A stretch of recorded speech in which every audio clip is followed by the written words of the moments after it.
सुंदर अवसर है कि आज माननीय राजकुमार आनंद जी को दिल्ली सरकार में जो कैबिनेट मंत्री की जिम्मेदारी दी है, उससे सर ये समाज जो इस समय बैठा है, मैं एक एक आदमी का नाम आपके सामने लिया, एक एक विभाग का आदमी कहीं 3.5 लाख का है, तो कोई 7 लाख का है, कोई 1.5 लाख का है, तो कुल मिला के 40 लाख लोगों का जो एक परिवार है जिसको एक फेडरेशन रिप्रेजेंट करता है, ये सभी राष्ट्रीय पदाधिकारी आपके सम्मान में यहाँ मौजूद हैं। जोरदार तालियां।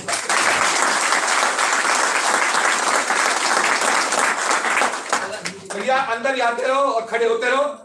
मंत्री जी के सम्मान, आ जाओ अंदर, आ जाओ, कोई दिक्कत नहीं, आओ आ जाओ अंदर, कोई दिक्कत नहीं, आ जाओ प्लीज, जहां जगह मिले बैठते रहो।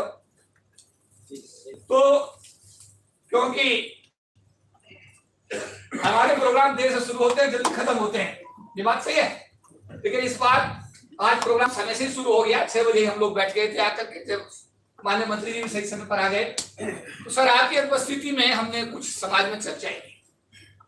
सवाल ये है कि आपका जो मंत्रालय है वो तो वेलफेयर का ही मंत्रालय है, आपका काम तो वेलफेयर करना है, तो हमने आपकी उपस्थिति में 4-5-6 मुद्दों पर चर्चा की।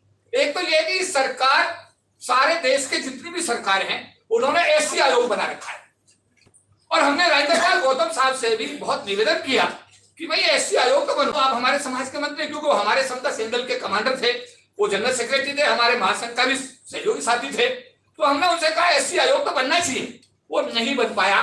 तो एक तो निवेदन हाउस की तरफ से, ये समाज की तरफ से, कि आपके मंत्री बनने के बाद हम ये उम्मीद करेंगे कि माननीय जो हमारे मुख्यमंत्री जी हैं उनसे बात करके एससी समाज का एक आयोग जो वेलफेयर के लिए होना चाहिए, और आप ही के मंत्रालय का वो हिस्सा होगा, और आपकी पहल पर, आपके नोट्स पे वो बनेगा, तो मैं चाहूंगा कि इसमें आप आगे पहल करें और हमारा सारा समाज आपके साथ है।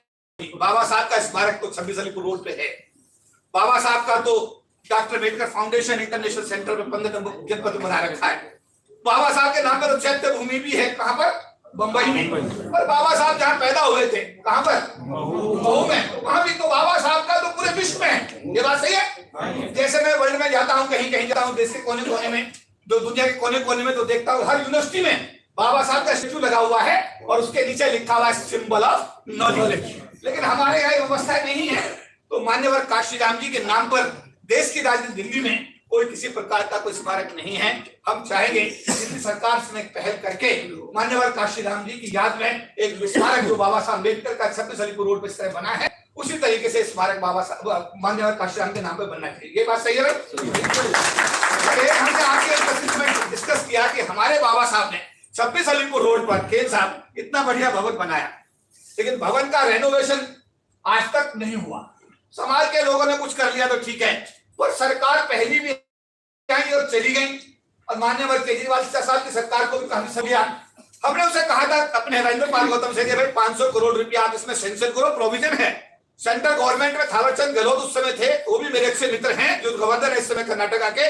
मैंने कहा अगर उनकी मदद चाहिए तो उनका अप्रूवल मैं करा दूंगा, लेकिन आप प्रपोजल तो भेजो सरकार का, दिल्ली सरकार का। लेकिन उसमें भी कोई गति, क्या मुझे लगता है कि 500 करोड़ तो छोड़िए, 5 रुपए भी उसके लिए सेंक्शन नहीं हुए।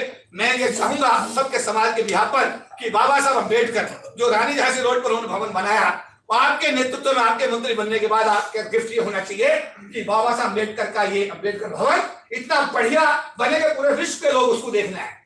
जोरदार।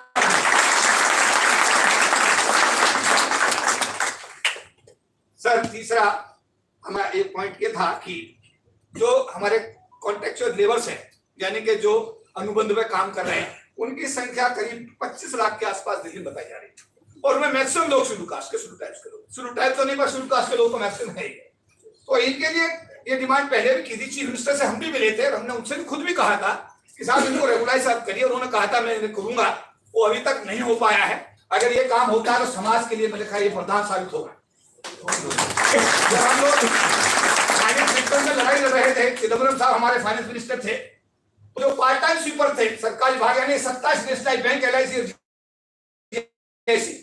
तो हमने कहा फुल टाइम करो। ये 2 घंटे काम करते बेचारे, और 4 घंटे सीपीओ बैठे रहते, इनके बच्चे खराब हो रहे हैं, उनको कुछ नहीं मिलता। बड़ी खुशी की बात यह है कि 6 साल की लंबी कवायद के बाद देश के जो भी पार्ट टाइम स्वीपर्स थे फाइनेंशियल सेक्टर में, यानी कि नेशनलाइज बैंक, LIC और GIC में, वो सारे के सारे 1.5 लाख लोगों को ये महासंघ फुल टाइम करा करके बाबू बनाने में कामयाब हुआ, और आज उनके घरों में रोशनी है।